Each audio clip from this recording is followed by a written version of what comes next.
Entrevista do século. Conversas para pensar a realidade e a transformação do Espírito Santo.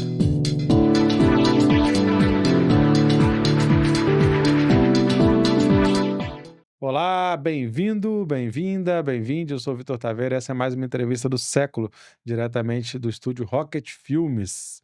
Essa entrevista e outras você pode conferir no YouTube do Século Diário, no Spotify e outras plataformas de áudio, também no site seculodiario.com.br. Se quiser seguir a gente no Instagram, é @tvséculo, só chega lá para acompanhar as novidades. Hoje estou aqui recebendo o Bruno Donato dos Santos, que é uma liderança do Movimento Nacional da População em Situação de Rua, né, atuante aqui no Espírito Santo. Bem-vindo, Bruno, obrigado pela presença. Muito obrigado, é um prazer estar aqui. Bruno, eu queria que você começasse contando pra gente, assim, como é que surgiu esse movimento, né, que é um movimento aí protagonizado, né, pela própria população em situação de rua que está lutando por direitos há bastante tempo. O Movimento Nacional da População em Situação de Rua, ele surge em São Paulo, né, através do Massacre da Sé, conhecido como Massacre da Sé, onde 15 pessoas foram vitimadas, né. Essas pessoas foram vitimadas a mando de comerciantes, porque elas incomodavam o comércio local, pedintes, né, e ali eles fizeram um consórcio, pagaram alguns policiais corruptos para assassinar essas pessoas. Só que dentre esses 15 pessoas, 8 morreram, 7 conseguiram sobreviver, foram, até mesmo, levados para outros países por organismos internacionais de proteção à pessoa, né. E hoje tem gente na França, tem gente em vários países da Europa, e que daí para cá começou uma luta. Lá em São Paulo começou com o padre Júlio Lancelotti, teve uma freira, o Anderson Miranda, mais outra pessoa em situação de rua. Isso se estendeu a Belo Horizonte, Rio de Janeiro, mas também a chacina da população de rua se estendeu, como teve chacina em Belo Horizonte, teve também, no Rio de Janeiro, teve mais, chacinas. Então assim, essa chacina abriu para outras. Que Cuiabá teve no Beco do Candeeiro, né, lá tem um beco lá que tem uma estátua lá, onde tem 3 jovens abraçados que a polícia matou, que era em situação de rua. Então essa é muito forte essa cena, a gente for lá e ver essa cena lá de Cuiabá. E o movimento ele foi se articulando, no Paraná, aí até que um membro do Paraná em 2006 isso começa, eh, a articular ir nos conselhos, ele saía a pé do Paraná e ia a Brasília para as reuniões do Conselho Nacional de Assistência, até que ele vai e consegue ser o primeiro conselheiro da população de rua dentro do Conselho Nacional. E daí para cá o movimento foi só crescendo, hoje ele está em mais de 19 estados com coordenação nacional, alguns estados, esses 19 têm coordenação nacional e tem outros estados que têm a estadual, porque para ser coordenador nacional tem que ter mais de 2 anos de luta nos municípios, tá dentro de algum grupo da nacional, acompanhando algum conselho, então assim, o movimento ele só vem crescendo, e ele tem apoiadores como Pastoral do Povo de Rua, mas o militante mesmo do movimento nacional, ele é aquela pessoa que está em situação de rua, ou que já passou pela rua e superou a rua. Pode ser qualquer um desses, pode estar atuando no movimento. Agora, as outras pessoas que acompanham a gente são os apoiadores, que aí vem Pastoral, Uhum. Defensoria Pública, Ministério Público e algumas outras entidades da sociedade civil que lutam pelas causas sociais. Então, assim, a gente temos, essa formação.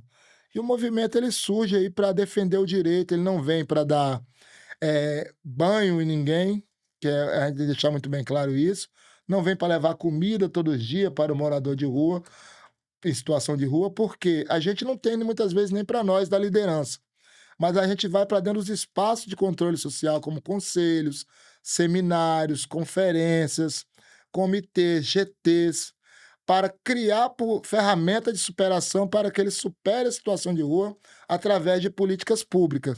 E a gente monitora e acompanha essas políticas. Cria como o Decreto 7.053, que é uma luta, os centros POP, que vem como luta do movimento. Hoje em dia a gente vê a população de rua está inscrita no Bolsa Família, é luta, entendeu? Então Hum. tudo que isso existe São hoje. bastante conquistas, né, que talvez outros países não tenham, né? É. Hoje o movimento ele fomenta, não só o movimento que a gente fala, o movimento, porque ele é um dos que tem a rua como seu próprio protagonista. Mas a gente tem parceria com alguns fóruns, que ajuda as pastoral também do povo da rua, até a própria CNBB, eh, que ajudam a gente, nessa luta social, já desenvolvemos um projeto. Aqui no Espírito Santo mesmo, o movimento nacional, ele trouxe um projeto piloto do governo federal em 2017, que chamava Futebol Calerreiro, Uhum. junto com a UFES. Ele foi, um projeto direto que foi feito com o Ministério do Esporte, com a SNELS, e ele trouxe, dentro desse projeto a gente conseguiu colocar, cidadania, trabalho e renda, com recurso só para esporte. E o futebol em si, e levar a própria galera para dentro da universidade fazer esse projeto, com a pesquisa da psicologia, aonde a gente criamos mediadores de conflito na área de risco social. Então não era só o futebol em si, o esporte. Ele era uma mediação de conflito, mas não só do conflito lá na hora do jogo. As pessoas mediavam seus conflitos internos com álcool, seus conflitos com a drogadição, seus conflitos com a família, porque a pessoa que era alcoolista, quando ela ia ter um campeonato no outro dia, ela falava: hoje eu não vou beber, que amanhã tem um futebol. A pessoa que fazia uso de drogadição, amanhã eu não vou me drogar. Mas nem todo mundo tá na rua é usuário de droga ou álcool. É isso, Tem mas vários problemas, a gente tem que deixar isso bem claro, porque muitas das vezes somos rotulados como drogados, usuários de droga. E tem pessoas que estudam, estão no IFES, tem uma trajetória, tem gente fazendo belos cursos, e tem gente trabalhando agora com essas vagas de emprego que estão surgindo, em algumas redes aí, que estão ofertando trabalho para a população de rua. Está sendo muito bacana para a inclusão dessas pessoas no mercado de trabalho novamente. E o movimento é isso, a gente tem algumas ações, como o 19 de agosto, que a gente leva um alimento, leva no frio, a gente faz a campanha do agasalho, mas não é o objetivo principal e nem a ação direta do movimento. A nossa ação direta é promover, resgatar a cidadania e essa pessoa, novamente ter dignidade, um teto sobre a cabeça, um emprego, aquelas que não conseguem mais trabalhar ter um benefício. É a nossa busca e nossa luta. Ter uma política, é uma atuação, política mesmo, né, Sim. porque, assim, eu já ouvi algumas vezes pessoas falar que, tipo assim, quando a pessoa em situação de rua, acontece alguma questão ou tal, tudo você olha e fala: "Chama assistência social", como se o problema fosse só assistência social, né, e o movimento vem para falar que não é, né, que a pessoa tem direito a todas as políticas como todo brasileiro tem, né. Sim, Então como é que sim. vocês veem isso, assim, que tipo de políticas e que tipo de aí você falando de secretarias, de ministérios, quem que pode e deve atuar nesse É, sentido? quando a gente vê, as pessoas incomodado com a pessoa em situação de rua, um lojista, uma pessoa que você vê mais reclamar da população em situação de rua são as pessoas de classe média alta. Porque, às vezes a gente vê também a população de rua perto do bairro de periferia. E lá eles não vê morador, não vê lojista, não vê ninguém expulsando eles. Apesar que lá tem o tráfico, tem um lugar que eles não gostam de ficar próximo, porque tem polícia, tem tiro, pé de comunidade dominada por tráfico. Eles não querem por causa dessa, eles se sentem mais no lugar de perigo. Mas nesses lugares onde pedem para tirar, a gente vê que é uma forma de higienização, porque as políticas têm que abranger como um todo. Moradia não é só de assistência social que a pessoa precisa. A assistência é que faz a triagem, recebe, vai fazer a escuta qualificada dessa pessoa, mas a gente precisa de habitação, emprego, trabalho e renda, e cultura, Esporte, esporte. né. A gente precisa de todas as políticas que trabalhem em rede. Por isso que o decreto 7.053, de 23 de dezembro de 2009, ele fala do trabalho em rede. É como se fosse pescar, né? Isso é o Você não decreto ti- nacional. é, As políticas nacionais, elas têm sido muito importantes, né, tem. porque elas vão, derivando em responsabilidades também para prefeitura e governo. Hoje a gente estamos, o movimento hoje ele está no Conselho Nacional de Assistência Social, ele está no Conselho Nacional de Saúde, ele está no Conselho Nacional de Segurança Alimentar, no Conselhão. Ele também, nós temos o CIAMP, né? O CIAMP ele é o Comitê Intersetorial, onde vários ministérios vai, onde o Espírito Santo também está incluso, vários estados estão lá, e onde se debate a política a nível nacional da população de rua. Só assim que a gente queremos mesmo que seja uma lei da população de rua. Nós temos até hoje um decreto Uhum. que foi feito em 2009 pelo presidente atual que está aí hoje, o presidente Lula. Mas a gente hoje nossa briga é que esse decreto se torne uma lei, porque para dar firmamento às políticas já existentes e novas políticas ser implementadas. Porque a gente sabe muito bem que se dependendo de um presidente que vier, pode revogar um decreto desse daí. É um E isso trará um deve. grande prejuízo para todo esse trabalho do movimento, todo esse trabalho que a sociedade civil empenhou em fazer em prol dessas pessoas que estão na vulnerabilidade social. Uhum. E aí, que você considera, assim, da experiência de vocês, quais são os principais fatores que levam as pessoas a estar em situação de rua? É, eu tenho muito a falar sobre isso, que eu mesmo perdi minha mãe com 14 anos, né? Morava com um Uhum. padrasto, então assim, eu vim de um lado um pouco violento, eu era muito agredido, apanhava naquela época, que eles falavam que podia bater, antes da lei da palmada, era a lei do chicote mesmo. Então, assim, por eu não ser filho, né? Então, assim, eu depois eu saí de casa e depois perdi meu padrasto. Então, assim, eu a desestruturação familiar, a violência, eh, do tráfico de droga, os vínculos familiares, tudo que está no decreto, ele leva as pessoas. Mas aqui no estado nós temos, eu não lembro a data, mas há uns anos atrás, não sei se foi 2000 e eu acho que foi 2014 para 2015, acho que foi para frente um pouquinho, ou 2014 para 2015, nós fizemos uma pesquisa com o Johnny Santos Neves, Uhum. onde lá tem os recortes e lá fala, ela tá em forma de pizza, ela tá muito bem feita, que ia ser um censo, que ia ser feito pela FAPES, mas aí como o recurso não dava o tamanho, nós fez com o Instituto Jônio, onde nós Do Jones, que trabalhamos. é o do governo do estado, órgão de E o pesquisa. movimento também teve junto, que nós éramos os mediadores que ia de várias pontes no lugar para pesquisar a galera. Que é diferente, né, vocês chegarem do que chegar um Porque pessoal nós faz a intervenção de de pares, né. fora, né. Isso. Nós sabe dialogar na voz da rua, porque se chega um monte de universitário com a prancheta na mão, ninguém fala nada. Porque a rua ela é muito violada, muito agredida, no seu direito, em tudo quanto é forma, que às vezes a pessoa chega querendo ajudar, e às vezes a pessoa se mostra retraída, ou faz uma grosseria, porque ele já está tão acostumado a tomar paulada, a ser agredido, que qualquer aproximação para eles é sinal de que alguém que está querendo fazer um mal, porque nunca chega alguém oferecendo-lhe uma ajuda, uma escuta. Muitas vezes o cara está na rua, ele só quer ouvir uma conversa, um bom dia, uma boa tarde, perguntar qual é a situação dele, e as pessoas passam e ignoram. Ele é invisibilizado no seu direito, mas quando ele comete qualquer delito, ele é o mais visto, ele é o mais apontado. Então, assim, eles falam assim, que é reintegração à sociedade. Como reintegrar a sociedade se nós já estamos na sociedade? Não existe a palavra reintegrar a sociedade. Reintegrar a sociedade, que eu entendo, é para quem está no sistema prisional, que ele está lá Uhum. preso, Ele eu tá afastado. reintegro essa pessoa à sociedade. E falar reintegração da população de rua à sociedade é tratar ele como um criminoso.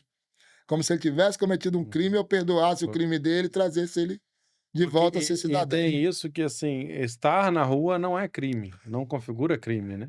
Vitória, principalmente aqui que nós estamos falando aqui da capital, mas a gente vamos falar pelo Brasil afora, tem uma lei orgânica que dá direito de ir e vir e permanecer para a população em situação de rua. Mas nós sabe muito bem, assim, não sei se a gente pode aqui falar nomes e tudo, mas na época que assumiu o mandato Luciano Rezende, Uhum. tivemos que fazer vigília porque a população de rua foi varrida com jatos d'água, espancada Uhum. pela guarda municipal, que é uma guarda que defende o patrimônio, mas ela vinha muito com essa truculência, com esse caminhão que toma pertence, porque existe 2 políticas na cidade. A política da assistência social, que vai lá e tira a certidão do cara, tira a identidade do cara, encaminha para o mercado de trabalho, mas ele está dormindo na calçada, não tem a vaga no abrigo para todo mundo. Uhum. Porque existe uma mentira aí. Uhum. Quando se fala assim, a gente oferta abrigo, mas nós não pode obrigar ele a ir. Mas, na verdade, se você for lá no abrigo, existe mais de 200 pessoas querendo entrar e não tem vaga. As vagas são insuficientes. Aí, para não dizer que eles não têm competência de acolher todo mundo, eles dizem que a pessoa está na rua porque ela não pode obrigá-la a ir. Hum, Então, assim, aqueles que estão ali é os que não querem ir. E há uma grande mentira nisso. hum, Tanto quanto também na política da prefeitura, que tem a política que tira o documento, que é assistência, e tem a política da semana com o caminhão do Rapa que passa nas madrugadas, tirando, eles dizem que tá tirando as coisas que estão sujas, a calçada, papelão, coisa velha que está amontoada demais. Mas nessa retirada, com a guarda municipal e armamento e tudo, sem um acompanhamento social, eles tomam bolsa com hum, documento, certidão, todos os seus pertences, que aquilo que tem na mochila ali é a história da pessoa. Eles roubam o restinho da história da pessoa, jogam no caminhão e essa pessoa não tem mais documento, ela não tem mais um currículo para entregar, que talvez ela comece num sonho de arrumar um emprego com seus documentos, com o seu currículo, e de sair daquela situação.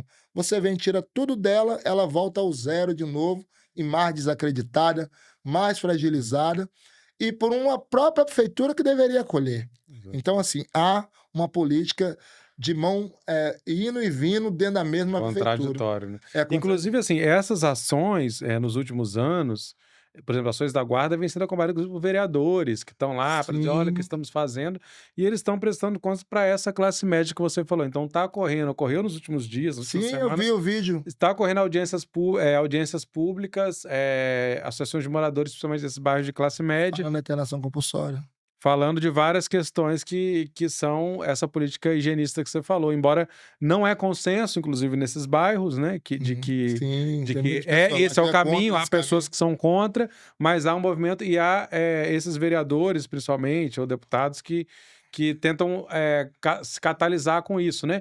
E aí tem a ver com eles mesmos que geram também esse medo social, né?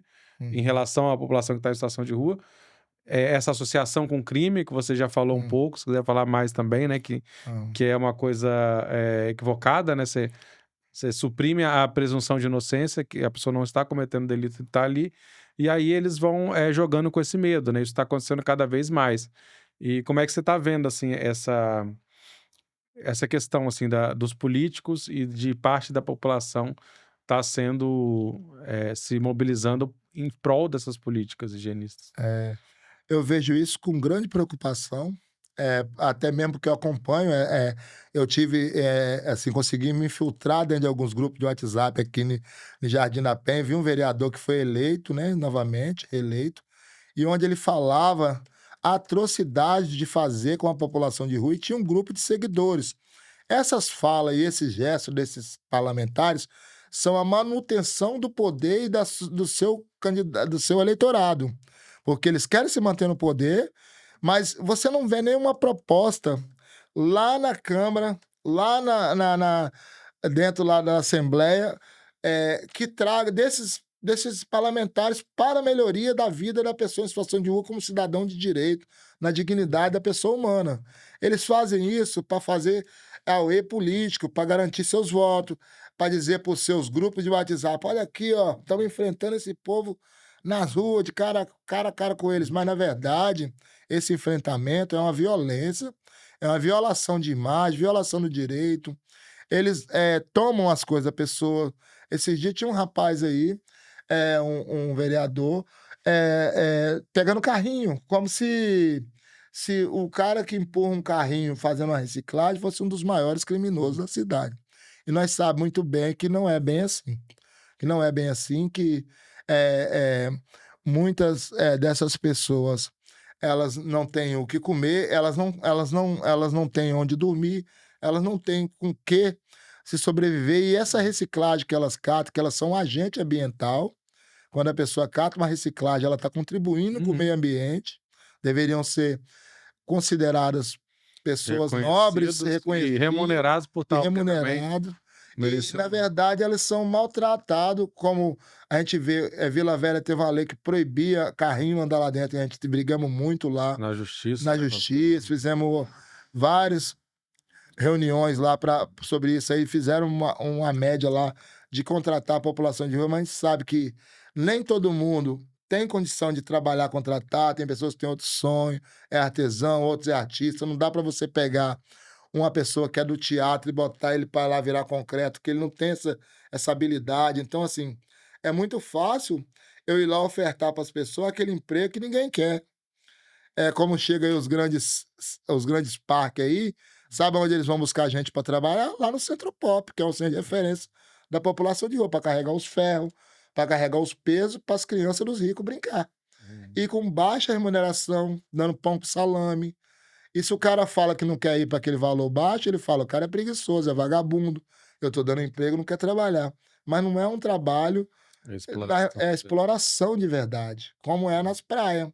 Agora, nas praias na baixa temporada, eles ficam doidos expulsando as populações de rua das beiras do quiosque. Mas quando vê um verão quente mesmo, ele quer a galera para espalhar as cadeiras, montar praça, que é aquele negócio que o cara finca o guarda-chuva lá e bota as cadeiras para eles alugar. Esse que a gente que trabalha para trabalho de garçom, dão até roupa. Ah, você não tem roupa, bota uma roupa, uma roupa de garçom no cara e bota o cara para atender. Mas quando acaba a temporada, eles querem expulsar dali. Então, assim, eles querem explorar os que já são explorados, né? O sistema. Agora explica pra gente um pouco como é que funciona o Centro Pop, que você mencionou, os abrigos, né? Um é diurno, o outro é noturno. São duas políticas que são conquistas também, né? Acredito dessa luta, mas que constantemente elas recebem críticas, né, sobre o seu funcionamento. É, a política da assistência, de fato, é uma política muito boa. É uma política boa, mas ela não tem recurso para subsidiar a demanda, que é muito grande. O que acontece? O Centro Pop, ele é um centro-dia, onde a pessoa entra, ele faz sua higienização, toma seu café da manhã, recebe um kit de higiene, toma seu banho, e ele tem a equipe psicossocial, que é um psicólogo, um assistente social, um jurídico, né? E ele, ali dentro também tem oficinas, e às vezes tem oferta de vaga de emprego, aí ele é encaminhado para tirar um documento, mas ele é centro-dia. Ele entra de manhã e à tarde ele sai. Então ele está na média complexidade. O abrigo noturno, ou aquele que a pessoa fica o dia inteiro, que é o abrigo, que eles falam abrigo 1, abrigo 2, que a pessoa fica direto ali, e o noturno ele entra e sai, ele entra às 6 horas e sai de manhã, das 6 às 6. Então, assim, ele entra, toma um banho, janta, dorme e toma seu café da manhã. Mas lá também no noturno são realizados alguns trabalhos. É encaminhamento, vaga de emprego, passa algumas oficinas, mas ele é mais para descanso. Esse abrigo que a pessoa fica o tempo todo dentro dele, ele tem outra especificidade. Ele é um abrigo onde a pessoa sai somente com acompanhado para ir no médico. Então, assim, a gente entende que é uma tutelagem da população de rua muito pesada.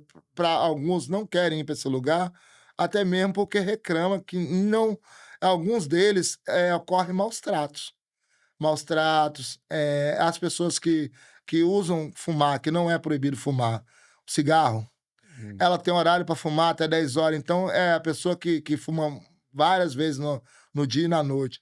Ela não consegue ficar dentro de um abrigo desse, que 10 horas, se ela fumar, 10h30, ela é jogada para fora por causa de um cigarro que ela fumou. Que, assim, não deveria ser, né? Não deveria para essa pessoa incomodar outros que estão no espaço com seu cigarro. Mas se tem um espaço de fumar, ele poderia fumar até a noite toda, né? Se ele quisesse. Mas aí existem essas regras que, às vezes, contribuem mais para a exclusão do que para inclusão dessas pessoas. Vocês participam de alguma maneira no debate sobre esses equipamentos, sobre as regras? Como é que é? Sim, os equipamentos, eles existe regimento interno de funcionamento que foi construído muito lá atrás, né? O movimento aqui no Espírito Santo, ele começa em 2011, né? Eu já sou da segunda formação desse movimento aqui, eu venho de 2014. Então, assim, mas quando esse movimento escreve esse regimento, era outro tempo. Hoje em dia ele está ultrapassado, tem regras que já não, né, não se utilizam mais. Então, assim, em muitos espaços se utilizam muito esse regimento mais para punir do que realmente para incluir essas pessoas. Que aí eles usam dessas regras que tem um regimento que foi feito com a Defensoria, com o Ministério Público, com o movimento social, mas que hoje ele está ultrapassado, precisa ser refeito, reformulado e readequado para o tempo que nós estamos vivendo agora, que é 2025, né? As leis mudaram, muita coisa nova chegou aí, muitos espaços estão aí. E há uma grande dificuldade no Centro Pop e os abrigos, para você ver. Eu vou dar só um exemplo aqui. O abrigo noturno do centro de Vitória, ele é para 40 pessoas. A Vitória tem 2 centros pop. Um no Continental, aqui em Goiabeiras, que atende 100 pessoas. Outro no Tranquedão, que atende a 120 pessoas. Esses dois dá 240 atendimento dia.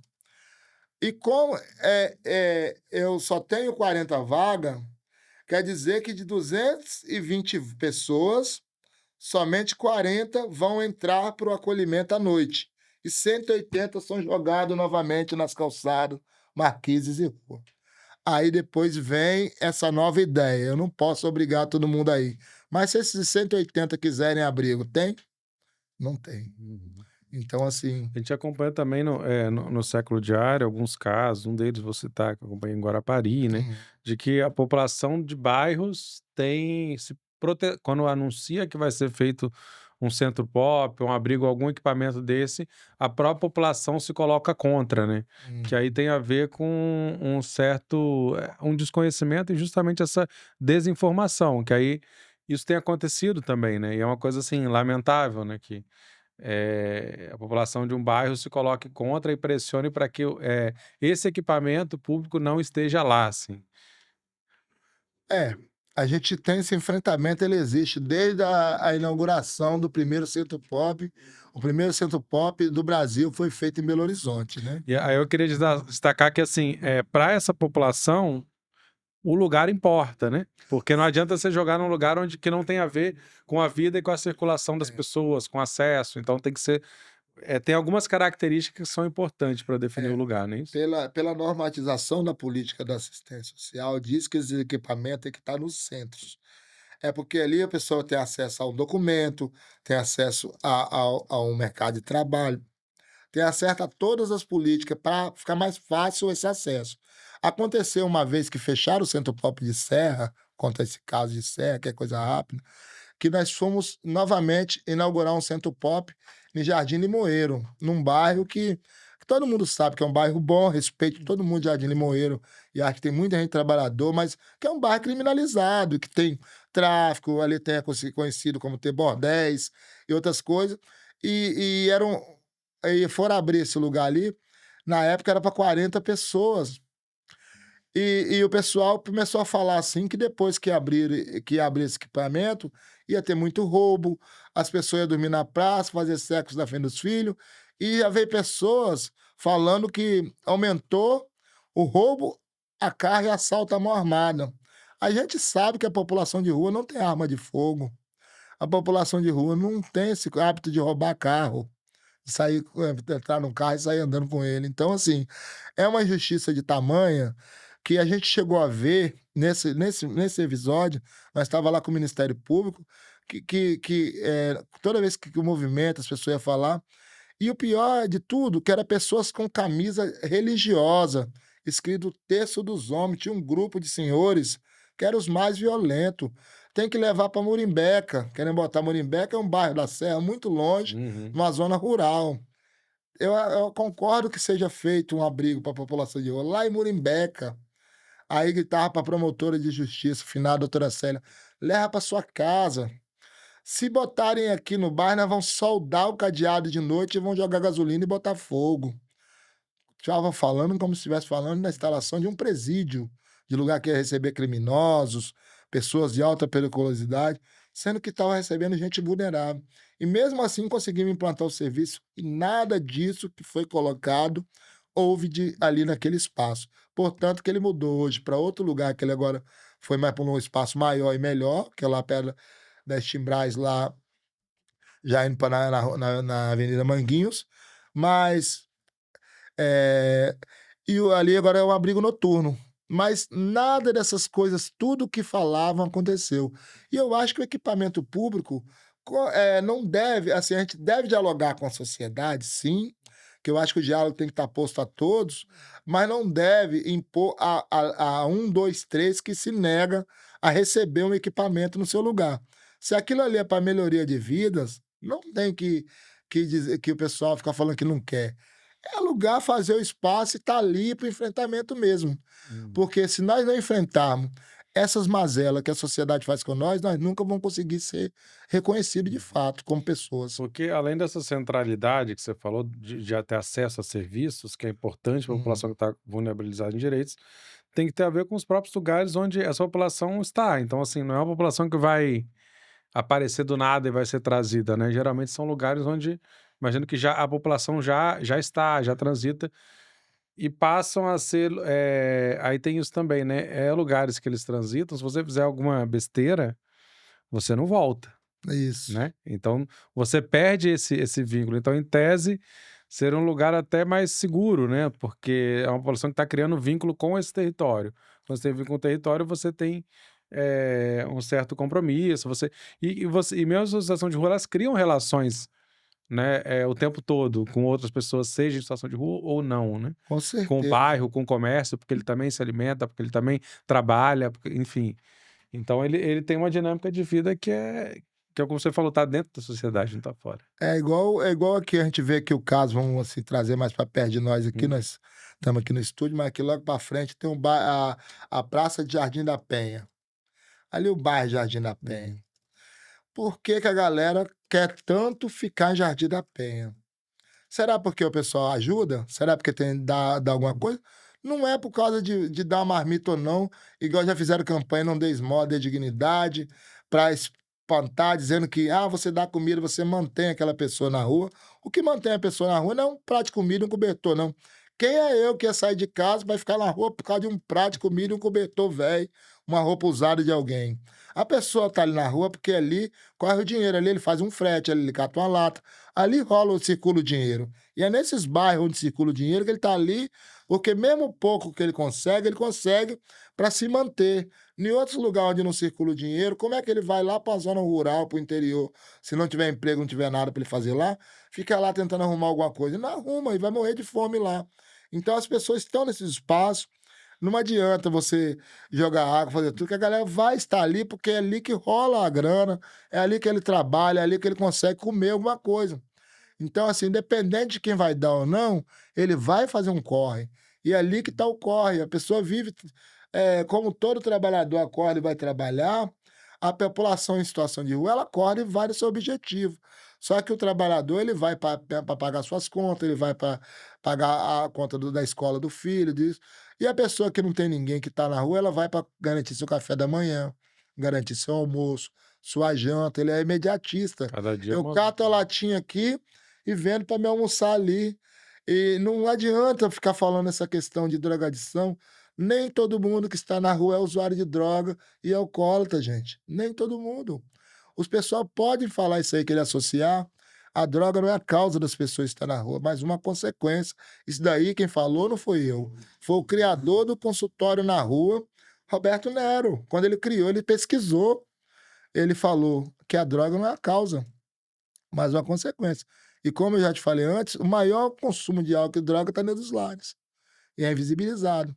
Mas ali ninguém tá importando, porque o cara trabalha de segunda a sexta, é pai de família, é amigo do cara, é empresário, é não sei o quê. Agora, quem está na rua, se estiver tomando um corote, ele é criminalizado. A segunda-feira o cara já bebendo. Poxa, aí, eu, aí o cara vai beber, aí chega a Semana Santa, os pessoal passam rezando, né? Pelo amor de Deus, na Semana Santa o cara bebe.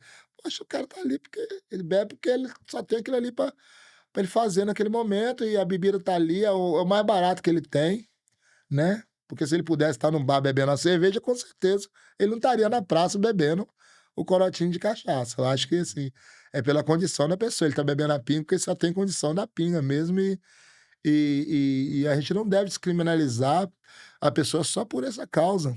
Isso é ser muito cruel com a pessoa. Agora, o que que vocês conhecem assim de boas políticas? O que que vocês entendem também como proposta, como projeto, como utopia de uma política para que as pessoas possam sair da situação de rua?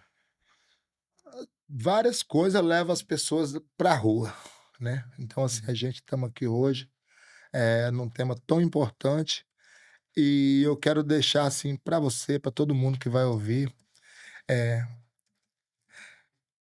várias coisas levam as pessoas à rua, mas o que tira a pessoa de situação de rua é um teto. Política de moradia, política de emprego, benefícios. Então, assim, o Moradia Primeiro, que é o Housing First, que a gente está discutindo nacionalmente, já tem um seminário internacional onde veio pesquisador lá de Los Angeles aqui. Tem uma pesquisa, começou em Portugal, não é isso, esse Isso, programa? Portugal, também está nos Estados Unidos e já está em alguns países da Europa e já está chegando ao Brasil, já foi encaminhado o recurso no ano de 2020, 2025, 2023 para 2024, 2024. Nós tivemos no dia 11, onde o governo fez o Plano Nacional da População em Situação de Rua, onde ele destinou 998 milhões. E desse recurso vai ter um projeto piloto de moradia nas capitais, que é o Moradia Primeiro, vai ser feito pelo governo federal. Mas ele já existe aqui no Brasil, lá no Paraná, ele existe em outros estados também, que estão fazendo a moradia primeira através de pastorais, que lá no Paraná, não sei se aumentou, mas quando eu estava lembrando, são 30 famílias. Nenhuma perca. Toda. É o direito de morar para sempre. É o direito à habitação, são casas para família, pessoa unifamília, e onde as pessoas têm o direito de morar, recebem acompanhamento no começo. Isso é receber a moradia e também ter um processo de acompanhamento. De acompanhamento. Só também... E o movimento, não é só dar moradia e deixar o cara lá, porque tirar da rua é fácil. Vamos supor, no meu caso, você me tirar da rua é fácil, você vai ali, paga um aluguel para mim e joga dentro da casa. Mas se manter fora dela, que é o difícil. Tirar da rua, eu posso ir ali, agora chegar na praça ali, chamar 10 pessoas ali, alugar umas 5 casas, jogar 2 em 2 em cada um e tá lá, resolvi o problema de 10. Mas como é que eles vão se manter fora das ruas? Porque sem emprego, sem perspectiva de vida dentro de uma casa, sem seus móveis. Então, assim, a grande dificuldade de sair da rua é essa daí. Muitas vezes as pessoas pegam o seu auxílio e vai lá e paga o aluguel, mas não consegue se manter porque ele não tem ajuda de ninguém. O município fala que nós faz acompanhamento e tudo. Mas você vai olhar quantas pessoas que saíram da rua que estão sendo acompanhadas hoje. Muito pouco. Que recebe uma visita de alguém para falar assim, você tem direito a uma cesta, você tem direito a um trabalho, nós podemos ver aqui uma bolsa para você estudar. Nada disso é pensado para esse cidadão. Você faz auxílio aluguel também, que ele tem uma duração de 6 meses ou de um ano, e depois os aluguéis são muito caros, né? É muito difícil a pessoa se manter. Você não tem o acesso. Tudo bem que é uma solução provisória, mas devia ser uma solução provisória para depois ter uma solução definitiva, porque o déficit de moradia é muito grande. A política habitacional, acho que em todos os municípios, no estado, no país, ainda é muito pouca dentro da demanda, porque aí você não tem só a população em situação de rua, né? Você tem pessoas em déficit de moradia que têm uma moradia precária, que estão numa moradia irregular, ou que tem muitas pessoas na mesma casa, que tem uma situação insalubre, que está em risco de deslizamento. Então você tem, assim, o déficit de moradia é uma coisa muito grande, e dentre eles está a população em situação de rua, que é a que está ainda mais vulnerável. Realmente. Aqui em Vitória, a gente temos o PMA, que é o Aluguel Social da População de Rua. Ele traz, assim, uma importância muito boa para a galera da rua.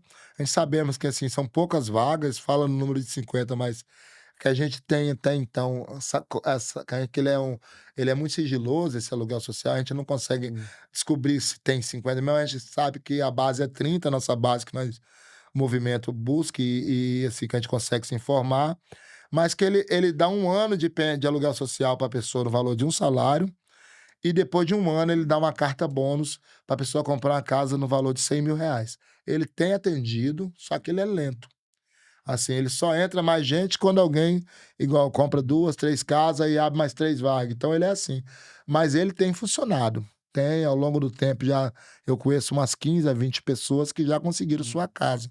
Então, assim, ele é um programa muito bom, só que falta mais investimento nesse programa. Porque muitas dessas pessoas, nenhum voltou para a rua. Já teve gente que perdeu o aluguel no curso do seu pagamento, por alguns problemas psicológicos, outros problemas que vieram sobre ele. Mas os que ganhou a casa estão na casa, estão felizes com sua nova casa, alguns conseguiu resgatar filhos, né? Nós temos aí um companheiro que é do nosso movimento, que é o Aristeu, ele comprou uma casa há pouco tempo, Jardim Carapina. Ele está com sua filha, ele está com os netos, então assim, ele reestruturou sua família novamente através de um teto, coisa que ele não conseguiria dar por conta própria. E é onde o Estado, o município, ele tem a obrigação de suprir essas pessoas que, né, realmente não têm condições e não pode deixar uma pessoa, um ser humano, que tanto contribuiu para uma sociedade, o Aristeu mesmo que eu estou falando, ele já trabalhou no Brasil e até fora do Brasil, já foi para Portugal trabalhar, e ele não é a questão dele, não foi droga, não foi álcool, ele tem um déficit mental.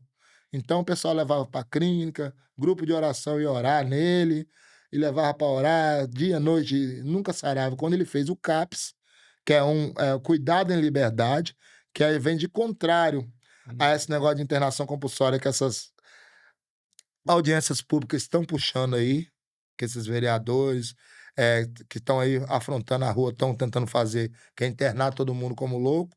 Cuidado e liberdade dos CAPs. Hoje o Aristeu, ele tá na sua casa, ele gere o seu recursinho que ele tem, que ele conseguiu LOAS, ele tem o PMA, conseguiu sua casa, ele tá com a sua família, e é um cara, além disso, ele luta no movimento, nos eventos, para botar proposta para a população de rua. Aí você vê como é o movimento, ele também ele consegue dialogar com essas pessoas. E nós mesmo falou com ele, Aristeu, vamos pro CAPS. Então, nós topou ele desacreditado. Ah, já fui pra clínica, já oraram em mim aí, eu não melhoro. Eu falei, vamos pro CAPS.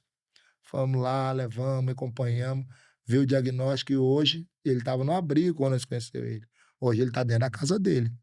E está lá para todo mundo ver. Foi entregue aí. Então, assim, vários teve essa oportunidade que ele teve, estão nas suas casas, e ele também agora é o último que está mais próximo de nós, que a gente pôde ver que alguns programas realmente funcionam, desde que realmente as políticas alcancem essas pessoas.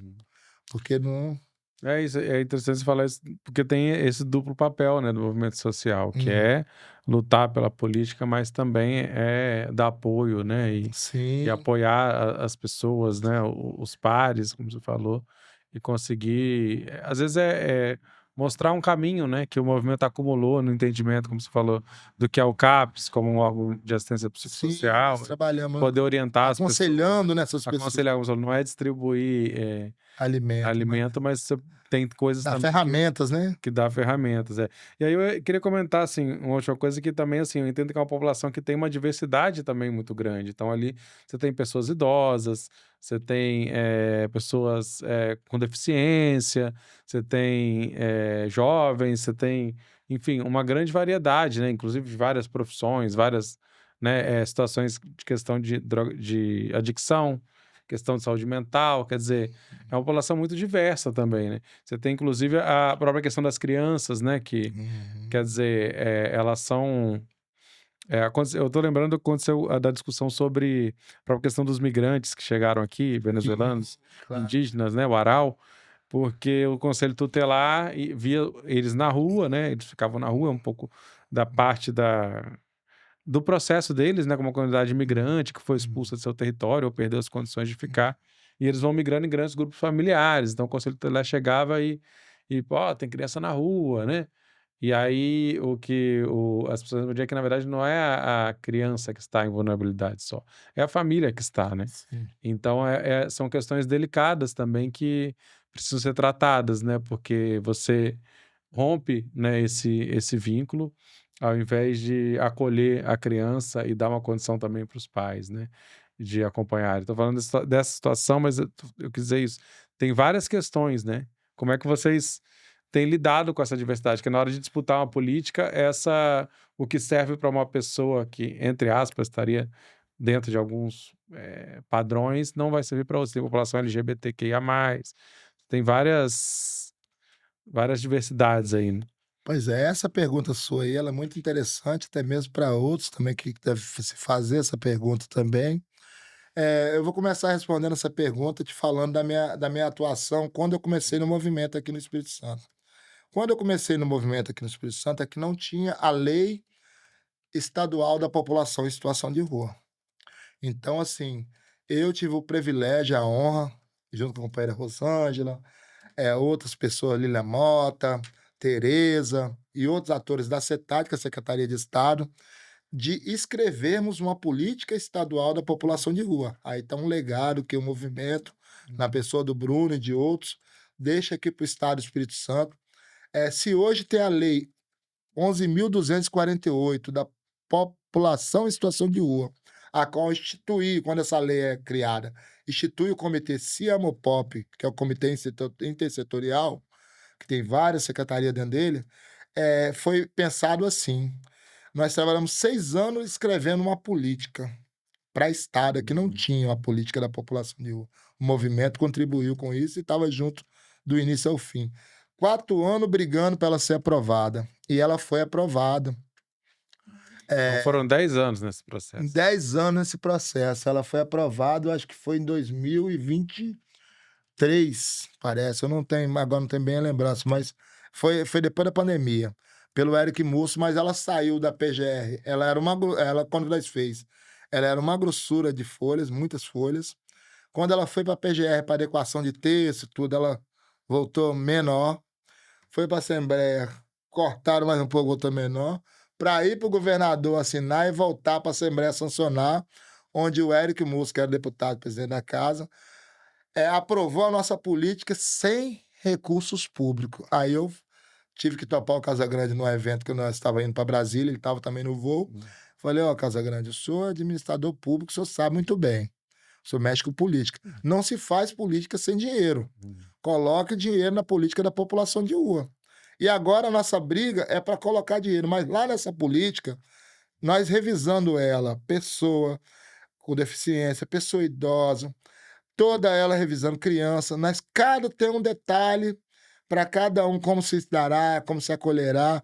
E aí nós, vendo ela toda, nós fomos revisar ela antes de mandar para a PGR para tentar essa aprovação. Como que eu falei, que demorou 4 anos dessa guerra aí. Aí nós, revisando ela, nós olhamos, e o idoso em situação de rua? Aí nós falamos, não, tá faltando alguém aqui.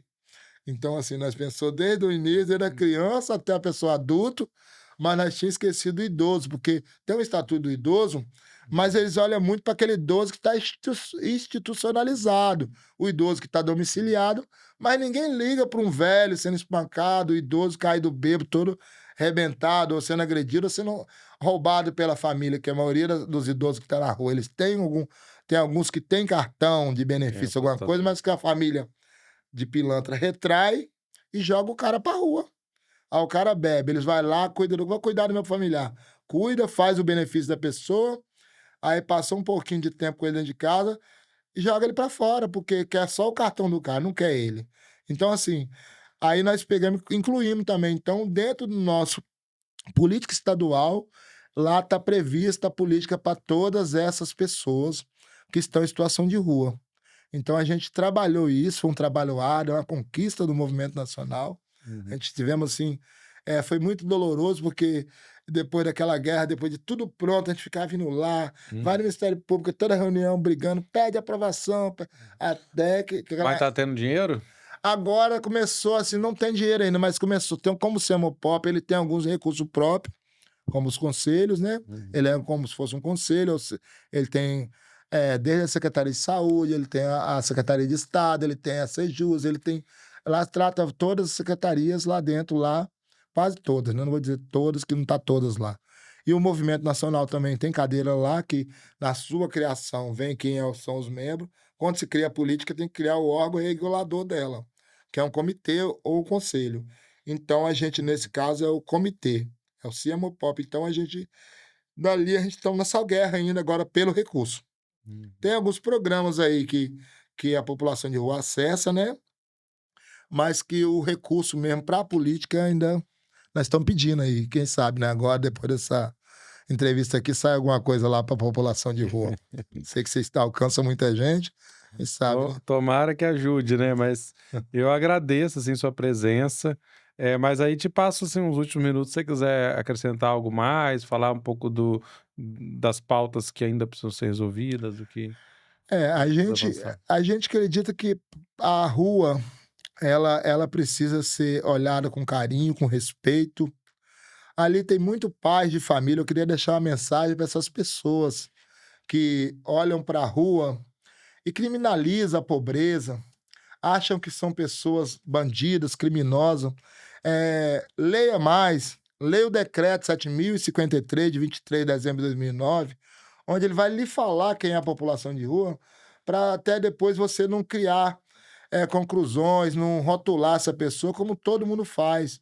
Passa a ouvi-lo, saber quem são, porque essas pessoas que cometem crime, usam droga, furto, elas têm que se ver com a justiça independente da sua condição social.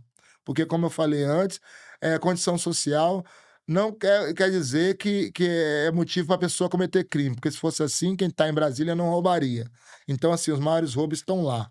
Então, agora aqui a gente vem pedir para o nosso povo da rua ter um cuidado com esse povo, olhar para eles com olhar de cidadão. Não estou pedindo para ter que nós somos vítima, não, olhar como vítima da sociedade. Nós não somos vítima, nós somos pessoas, queremos direito, queremos trabalho, queremos viver, assim como todo mundo. Então, assim, desde já eu agradeço ao Século por estar aqui, por estar nessa entrevista, por a gente poder falar um pouquinho daquilo que a gente vive, daquilo que a gente passa pelas calçadas, pelas marquises, e que a rua quer viver. A rua não quer ser morta, não quer ser assassinada e não quer também ser tratada como drogados e marginais. Ela quer somente ter direito a morar e sobreviver na cidade, como todo mundo tem. Muito obrigado. Obrigado, Bruno Nato Santos, liderança do Movimento Nacional da População em Situação de Rua. Eu agradeço a presença, a mensagem e claro que o Século Diário continua atento aí ao que o movimento traz, né, que é a luta da população tem para nos trazer, né, como reflexão, como propostas para transformar a sociedade. Essa foi a entrevista do Século, a produção na locução é minha, Vitor Taveira, no apoio técnico aqui Alexandre Bisinotto, no estúdio Rocket Filmes, e a gente volta sempre aí às terças-feiras com a entrevista do Século. E lembro você que para notícias sobre o Espírito Santo todo dia, né? Só entrar lá em séculodiario.com.br. Siga também os canais do Século Diário, só procurar lá no YouTube, no Spotify, plataformas de áudio, para acompanhar aí nossa produção multimídia. Obrigado e até logo. Entrevista do Século. Conversas para pensar a realidade e a transformação do Espírito Santo.